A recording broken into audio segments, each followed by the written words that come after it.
مونس الہی کے خلاف open and shut case Lahore کے ایک رکنی بینچ نے کیسے خارج کر دیا؟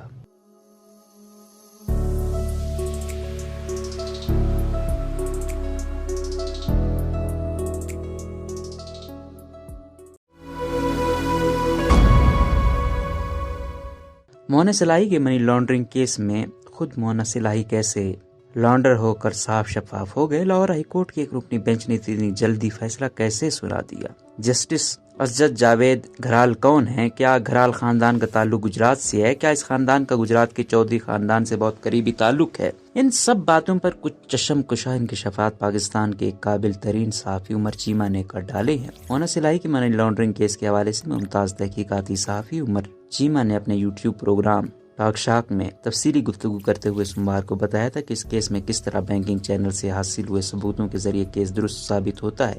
ان کی رپورٹ سے ایسا لگتا ہے کہ FIA کے کیس میں بڑی جان ہے اور اس سے مونس الہی کا بچنا محال ہوگا۔ تاہم منگل کی صبح لاہور میں ہائی کورٹ کے ایک نکری بینچ نے اس کیس کو خارج کر دیا اور مسلم لیگ کاف کے جواں سال لیڈر ہر طرح کے الزامات سے پاک قرار دیے۔ اس حوالے سے جب پروگرام کی میزبانی کے فرائض انجام دیتے صحافی اعزاز سید نے عمر چیمہ سے منگل کی شام پوچھا کہ آپ کی باتوں سے تو مجھے لگا تھا یہ بڑا سیدھا کیس تھا، تو پھر یہ فیصلے کیسے ہوئے؟ عمر چیمہ کا کہنا تھا کہ کیس تو سیدھا ہی تھا، لیکن پاکستان میں معاملات سیدھے نہیں ہوتے۔ اعتراضات کے باوجود محض ایک رکنی بینچ نے فیصلہ سنا دیا۔ جنگ گروپ سے تعلق رکھنے والے سینئر تحقیقاتی صحافی نے بتایا کہ یہ ایک رکنی بینچ کا فیصلہ تھا اور یہ ایک رکن تھے جسٹس اسجد جاوید گھرال صاحب۔ اب یہ گھرال خاندان کا گجرات سے اور گجرات کے چودھریوں سے کیا تعلق ہے، یہ انکشاف آگے چل کر کیس کے خارج ہونے کی ٹیکنیکل وجوہات کیا تھیں، پہلے ذرا ان پر آ جائیے۔ عمر چیمہ کے مطابق جج صاحب نے سب سے پہلے تو یہ پوچھا کہ یہاں سب کچھ بینک کے ذریعے ہوا تھا، تو شکایت کنندہ بینک کیوں نہیں ہے، FIA کیوں ہے؟ انہیں بتایا گیا کہ بینک تو اگر کوئی کلیئر ہوتا تو اس صورت میں شکایت کرتا۔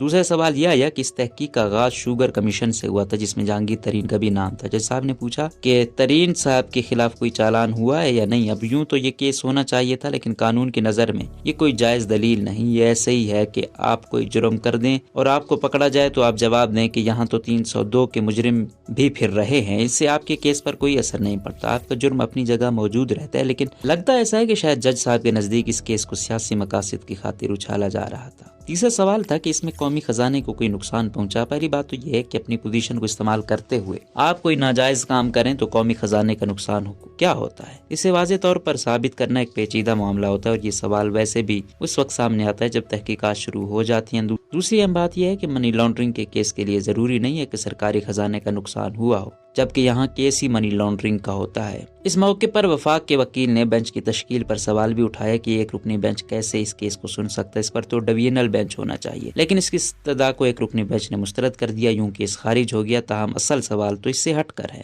گجرات کا گاؤں گھرال۔ اب آتے ہیں گجرات کے گاؤں گھرال کی طرف۔ عمر چیمہ کے مطابق جج صاحب گجرات ہی سے تعلق رکھتے ہیں اور ان کا خاندان کاف لیگ میں ہے۔ یہ خاندان سر سے لے کر پاؤں تک کاف لیگ میں ہے۔ جسٹس اسجد جاوید گھرال کے کزن ہیں جو کاف لیگ کے MPA بھی رہے، ان کا نام ہے خالد اصغر گھرال۔ جج صاحب کے اپنے بھائی کاف لیگ برطانیہ کے صدر ہیں، ان کا نام ہے احسن گھرال۔ ان کا سوشل میڈیا اکاؤنٹ دیکھیں تو پتہ نہیں چلتا کہ کاف لیگ کے ہیں یا PTI کے۔ ایک اور حیرت انگیز انکشاف عمر چیمہ نے یہ کیا کہ 2020 میں چودھری شجاعت اور چودھری پرویز الہی کی جانب سے نیب کے ایک کیس میں ہائی کورٹ میں درخواست دائر کی گئی۔ اس کیس میں ایک بینچ بنا، پھر ٹوٹ گیا، ایک اور بینچ بنا، یہ بھی ٹوٹ گیا۔ جو بھی جج آتا وہ کہتا کہ میں تو ماضی میں ان کا وکیل رہا ہوں، لہٰذا یہاں مفادات کا ٹکراؤ ہوتا ہے۔ جسٹس اسجد جاوید گھرال صاحب نے بھی خود کو ایک بینچ سے علیحدہ کر لیا تھا اور یہاں تعلق بیان کیے بغیر انہوں نے کہا کہ وہ ذاتی وجوہات کی بنا پر یہ کیس نہیں سن سکتے۔ اوپر بیان کیے گئے حقائق کی روشنی میں یہ واضح ہے کہ وہ ذاتی وجوہات کیا تھیں۔ اب سوال یہ پیدا ہوتا ہے کہ جسٹس گھرال صاحب کا 2020 میں خود کو بینچ سے علیحدہ کرنے کا فیصلہ درست تھا یا مونس الہی کا کیس سن کر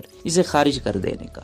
یہ امر بھی قابل ذکر ہے کہ 2021 میں شہباز شریف کے منی لانڈرنگ کیس کے بینچ میں جسٹس اسجد جاوید گھرال صاحب بھی موجود تھے۔ ان کے علاوہ جسٹس ڈوگر بھی تھے جو اس بینچ کی صدارت کر رہے تھے۔ جسٹس ڈوگر نے تو شہباز شریف کی ضمانت منظور کر لی، لیکن اگلے دن جسٹس گھرال نے ایک اختلافی نوٹ لکھ دیا اور کہا اس کیس میں بہت اجلت دکھائی گئی اور وہ اس ضمانت کے فیصلے سے متفق نہیں۔ گو کہ شہباز شریف کو ریفری بینچ نے ضمانت پر بالآخر رہا کر دیا تھا، وہ بھی منی لانڈرنگ کیس تھا، مگر وہاں جسٹس گھرال نے ضمانت پر رہائی نہیں دی تھی۔ جسٹس اسجد جاوید گھرال پر مبنی ایک رکنی بینچ بنا کیسے؟ عمر چیمہ کا کہنا تھا کہ جج حضرات کو یہ سوچنا چاہیے کہ ان پر اٹھنے والے سوالات ہمارے نظام انصاف پر لوگوں کو انگلیاں اٹھانے کا موقع فراہم کرتے ہیں۔ مثال کے طور پر لاہور کے چیف جسٹس کے داماد علی شاہی پاکستان تحریک انصاف سے تعلق رکھتے ہیں اور حال ہی میں 17 جولائی کو یہ